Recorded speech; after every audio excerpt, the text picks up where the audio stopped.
Hello mga katropa! Narito na naman tayo. Magluluto naman tayo ng balatong. Sa Ilocano, munggo. Sa Tagalog, beans sa English. Yes mga katropa, magandang hapon sa inyong lahat.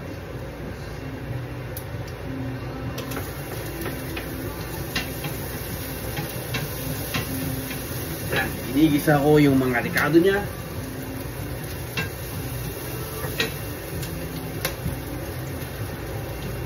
Ito yung munggo, binabad ko na siya para matanggal yung mga balat.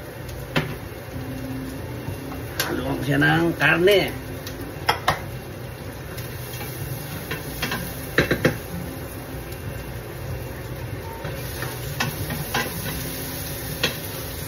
Yan mga tropa, sa muling pagbabalik.